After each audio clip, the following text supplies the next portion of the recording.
taking this pitiful pile of wood in the back of the square body to the back of the housing, trying to split it up. Since we're in housing, and we can't use any motorized anything, I can't just drive through the yard. So, I'll be using the Hobo Freight Special. Slightly modified. You know, kinda. More to follow. Heck, it kinda even worked. And it tilts back. So I won't bore you with the details, but it took about 4 trips. Not too bad, that's the last of it. Some of these pieces severely overloaded the old dry rotted pneumatic tires, but that happened a long time ago too, so I put inner tubes in them last time we were using it, just to give you an idea where we're at, what we're looking at. That line goes all the way down to the road, and all the houses look the same. Also, if you notice, right there, neighbors on the other side moved out somewhere else. Somebody else coming in, they had to beautify the house, so there's a prime example of this ain't my job. Trim the tree, don't worry about the branches. Some other guy's job. Par for the course. Let's get to splitting. Now, just because I'm trying to prolong the inevitable of all these pieces of wet wood, make me look like a little sissy, I figured I'd go through a little bit for you. I've gone ahead and debarked everything, filled up the old housing trash can for yard waste, just to make it easier on the cleanup later. Cleaned up as I went on. Now, I've got the double bit out, and using it for debarking, I've noticed that after I went through Mississippi climate, and now I'm in New Jersey climate, my handles dried out a little bit. Same thing happened to my single bit, so I got it soaking in a bucket of water right now. Didn't think it happened to this one, but it looks like I'll have to soak it. Might do a video later about throwing a roll pin in the center of them. Read that one in Backwoodsman. Seems like a decent idea. I got a hatchet that does the same thing. But yeah, you guys know about cold and dry and things swelling and shrinking. Another thing I'd figured I'd go over. I'm not real certain on the species of this wood. I think some of it's curly maple, some of it's poplar. And if it's poplar, I'm going to be pissed, because it's not worth anything. Not even to burn in the backyard. But I wanted to cover something I learned a long time ago on how to split. Let's try and read the wood. No matter how wet or dry she is, she's going to talk to you a little bit. Find a crack in the center like that, go out here, and go out here. Start and work your way in the middle. That's where you want to crack it at. And if it doesn't work that way, if it's all full of knots, just go out here on the sides, take ears off from the heartwood. Heartwood's this section for those of you that don't know. Work your way around, then you got a center. Trial and error. It'll show you what to do, it'll talk to you. But if that double bit doesn't really go through it, I'll use the old 8-pounder. I don't swing it as well as I used to, but oh well, I digress. Now the question you might have, why the hell are you doing all this? It's because the wife and I want to have some suburban patio back fires. You know, backyard fires.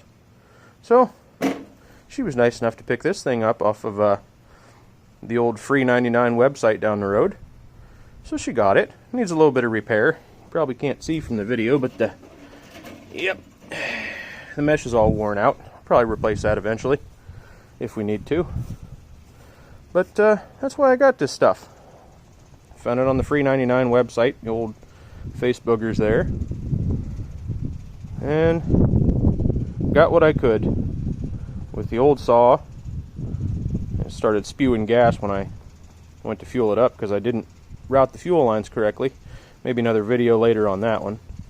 So I got what I could in the back of the old 2-wheel drive after cussing and fighting it a little bit. And here we are. Like I said, I'm prolonging the inevitable because this stuff is, oh, it's wet as a bachelorette party at an all-male review.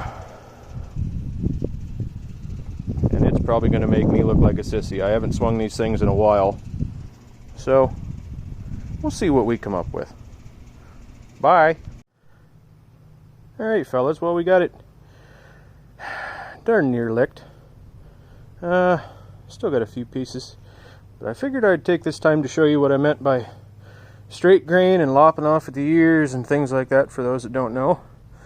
Now, the Facebook and Instagram videos that you see, these big burly fellas out there swinging one time and cracking everything in half, you know, making everybody go ooh and ah, it's because they're splitting stuff like this. Now, this is a piece of poplar, I believe. I've never been too hot on my species. I had other people to rely on for that. But see how that grain just goes straight? Well, any old farm boy worth the salt, whether he's built like a string bean or a busted can of biscuits, is going to be able to swing through that. Especially given that, you know, he cut it, and he cut it short. So the smaller you cut stuff, and this is only, I got small hands and it's about the span of my hand. The shorter you cut stuff, the less resistance it's going to give you. And the taller you are, the higher up you want stuff, which is why I have things stacked. We've all seen the picture postcards of old farmscapes, and well, they got the old tractor in the back and the splitting wedge, or the splitting axe rather, stuck in an old stump, looked like that. There's a reason behind it. Get it up in the air a little bit so you're not swinging down to the ground every time. Now the opposite part of that, pieces like this. You can see how the grain twists and spins around. Got big knots on the side of it. Now some pieces like this, where they've taken two sections of a tree out, sometimes you can get lucky enough, I've had pieces like that, where you can just kind of smack it right there in the center, and you can go with the natural split of the wood. It'll come right in half. This ain't one of them pieces though. We affectionately refer to those as nut busters. It takes a big man or a stout boy to get one of those in the back of the truck, or the trailer, or whatever you're hauling with. So, we're going to keep moving on, and I'll show you what I meant earlier by going around the heartwood. My phone's acting up. Okay, we're still recording, that's good. First time for everything. So you see this gnarled piece down here that's all geometrically unfit? Well, that's a heartwood. There's another piece of it there. See a big bubble sticking out the front? That's one of them knots. Fairly straight grained around it, but the closer you get to that knot, the worse it gets. You can see it on the other side. There's the center of the tree, and it bowed out way around here about where my foot was at. So you just kind of go around it, piece by piece by piece, until you get several chunks that look like this. You take the straight grain off the bad grain, and then you've got more manageable pieces. Big question, why are we splitting any of this? Well, you split things so they're easier to handle. You also split them so they dry faster. You can stack them up. Now we're going to be stacking everything in a little Johnny homeowner shed right there. But most people that stack outside try and keep the open end grain. That's the open end right here by my foot. Keep that open end grain going to the prevailing wind. Pennsylvania, where I'm from, that's usually northwest. Stick that end grain in there, stack it all up in the wind, cover it up a little bit. Take green wood that you cut that spring or that summer. She's good and seasoned. Let Mother Nature do the work for you. So, now it's misting just a little bit outside. So am I. I'm dripping like a good humor in July here.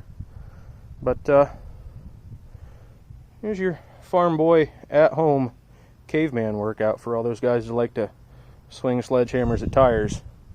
Eat your heart out. More to follow. Okay, folks, well, we got it all in there, including some of those pieces that always come into every load. You just can't do anything with till it dries the hell out. So, there it is. Now, that self-propelled lawnmower right there does not like yards with wood chips in them. It'll stop them up quick as can be. So, and because I don't feel like hearing about it later, it's just a responsible thing to do. Went ahead and cleaned up all the wood chips.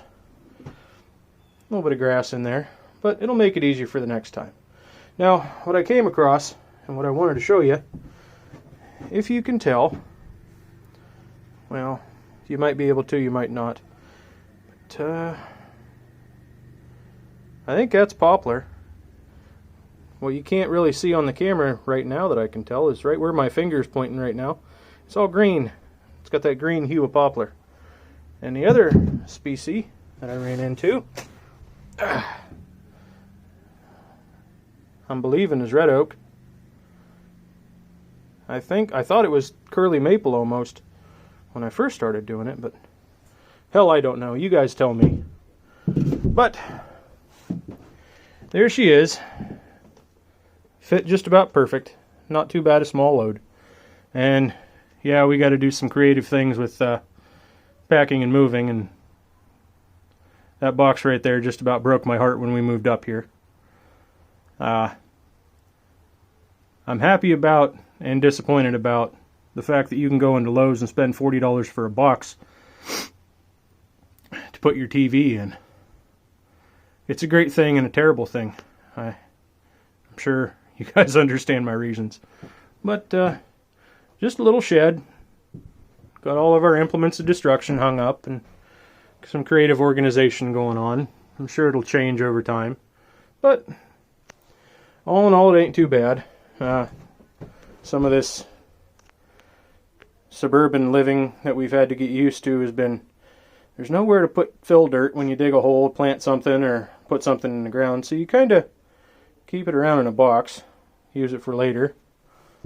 And one of the pros is that you don't have to go anywhere to dump anything. You just fill that can up and put it out by the curb, and they pay people to come and get it. So I guess that's a good thing. Hopefully it goes into mulch or something that people can use again.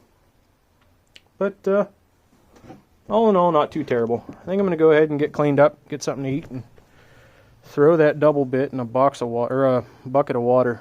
Box of water, Christ. As it is loose. The 8-pounder held up well.